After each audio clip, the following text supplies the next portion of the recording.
বাধা সৃষ্টি করবেন না এবং জায়গাটিকে গাড়ি চলাচল বা মানুষ চলাচলের জন্য যাতায়াতের জন্য পরিষ্কার করে রাখুন, যাতে কোনো মানুষের কোনো অসুবিধা না হয়। যদি কেউ কোনো কিছু করেন বা বাধা সৃষ্টি করেন তার বিরুদ্ধে আইনানুগ ব্যবস্থা গ্রহণ করা হবে। পূর্বস্থলীর কাষ্ঠশালী বাজার এলাকায় জলাশয়ের ওপর বেআইনি নির্মাণ জানিয়ে কয়েক মাস আগে স্থানীয় এলাকারই বিশু দত্ত নামের এক ব্যক্তি কালনা মহকুমা শাসকের দফতরের জনস্বার্থ মামলা দায়ের করে। সেখানে তিনি উল্লেখ করেন, বর্ষার সময় এই বিল্ডিং জলাশয়ের উপরে হলে নিকাশি ব্যবস্থার সমস্যা হবে, জলমগ্ন হয়ে পড়বে এলাকা। এরপরই বিল্ডিং নির্মাণের ওপর স্টে অর্ডার দেয় মহকুমা শাসক। পরবর্তী সময় অবৈধ নির্মাণ ভাঙার জন্য প্রশাসনের তরফ থেকে রবিবার এলাকায় উপস্থিত হয় পূর্বস্থলী 2 ব্লক প্রশাসন এবং পূর্বস্থলী থানার পুলিশ। ঘটনায় ব্যাপক উত্তেজনা ছড়ায় এলাকায়। জানা গিয়েছে, স্থানীয় এলাকারই এক বাসিন্দা সাহির শেখ কয়েক মাস আগে স্থানীয় এক ব্যক্তির থেকে জায়গা কিনে এখানে বিল্ডিং তৈরি করেছিলেন। এরপরই জলাশয়ের ওপর বিল্ডিং তৈরি করায় নিকাশি ব্যবস্থার সমস্যা হবে, এমনই অভিযোগ হয় মহকুমা শাসকের দফতরে। ঘটনার পরে বিল্ডিং ভেঙে ফেলার অর্ডার হয়। সেই মতো আজ বিল্ডিং ভাঙতে প্রশাসনের আধিকারিকরা এলে উত্তেজনা ছড়ায় এলাকায়। বিল্ডিং কর্তৃপক্ষের দাবি, পঞ্চায়েত পারমিশন দিয়েছে, এখানের জন্য ট্যাক্স নিয়েছে, পঞ্চায়েত প্রধান সই করেছে পারমিশনের কাগজে, ক্ষতিপূরণ দিতে হবে পঞ্চায়েতকে। পাশাপাশি তাদের আরও প্রশ্ন, আমাদের বিল্ডিংয়ে শুধু ভাঙার নোটিশ দেওয়া হয়েছে, পাশে বহু বিল্ডিংয়ে জলাশয়ের ওপরে রয়েছে, তাদের কোনো নোটিশ দেওয়া হয়নি। বিল্ডিং ভাঙা হলে সকলেরই ভাঙা হোক। যদিও এদিন তারা প্রশাসনকে অনুরোধ করেন তারা নিজেরাই বিল্ডিং ভেঙে নেবে, তার জন্য কিছুদিন সময় চেয়ে নেন রবিবার তারা। আগামীকাল তারাও বিষয়টি নিয়ে হাইকোর্টের দ্বারস্থ হচ্ছেন বলে তার আইনজীবী জানিয়েছে এদিন রবিবার। যদিও এই প্রসঙ্গে পঞ্চায়েত প্রধান উপপ্রধান কোনো মন্তব্য করতে রাজি হননি। শাহিদ জাফরের রিপোর্ট, সুন্দর বাংলা নিউজ। প্রধানের বিরুদ্ধে আপনারা কি করলেন? প্রধানের বিরুদ্ধে আপনি কি করলেন ম্যাডাম? কি করলেন প্রধানের বিরুদ্ধে?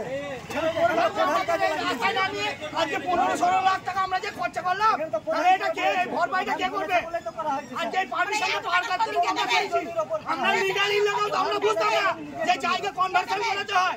এবার যেতে পঞ্চায়েত প্রধান যদি বলতো যে আপনার কনভার্সন করাতে হবে, তারপর আপনাকে দেওয়া হবে পারমিশন, তাহলে আমরা এই বিল্ডিংটা করতাম না। তাহলে আজকে আমাদের এতগুলো টাকা খরচা হয়ে গেল, আর আজকে বিডিও ম্যাডাম এসে বলছে যে আমাদেরকে ভাঙাবে। এসডিও সাহেব আসেননি, উনি প্রতিনিধি পাঠিয়েছে, দিয়ে বলছে ভাঙাবে।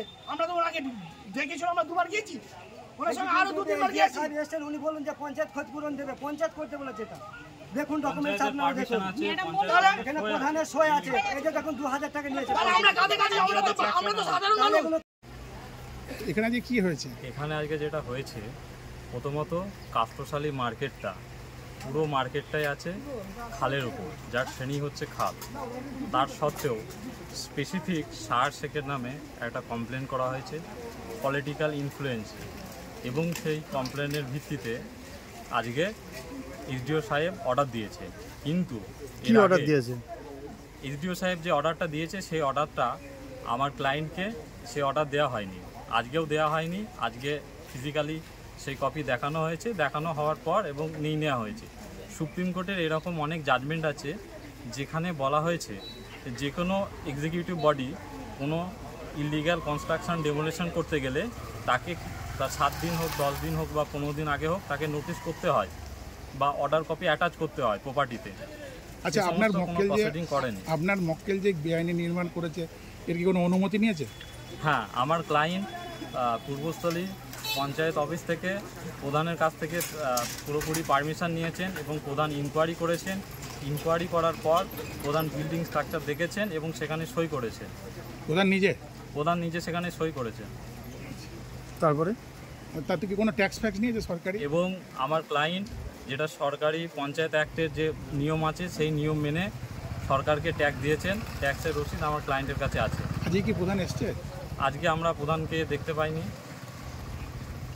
আপনারা এখন কি চান প্রধানের? আমরা এখন যেটা চাইছি, যেহেতু এই কনস্ট্রাকশনের যে অর্ডারটা এক্সিকিউট করা হচ্ছে সেটা সরকারি বা সুপ্রিম কোর্টের যে রুলিং আছে সেই রুলিং ভায়োলেশন করে করা হচ্ছে, তাই আগামীকাল আমরা কলকাতা হাইকোর্টে যাচ্ছি এবং এসডিও সাহেব অর্থাৎ যারা এক্সিকিউটিভ বডি যিনি আছেন ওনাদের এগেনস্টে আমরা হাইকোর্টে আগামীকাল রিট ফাইল করছি। কী নাম আপনার? আমার নাম মোস্তফা শেখ, আমি সার শেখের আইনজীবী। এখানে আমাদের বাজারে আমরা একটা নতুন বিল্ডিং বানাই, সেই বিল্ডিংটা কাঁচশালী বাজারে আমরাও বানিয়েছি, আগেও যারা বানিয়েছে তারাও বানিয়েছে, একসাথেই বানানো হচ্ছিল। আর একটা দোকান আছে, একসাথেই বানানো হচ্ছে। তো আমাদেরকে নোটিশ করা হয়েছে, অন্য দোকানকে নোটিশ করা হয়নি। এবং আমাদের নোটিশ করা হয়েছে বলে এই বাজারে যতজনই আছে সবই খালের ওপর আছে, পুকুরের ওপর আছে।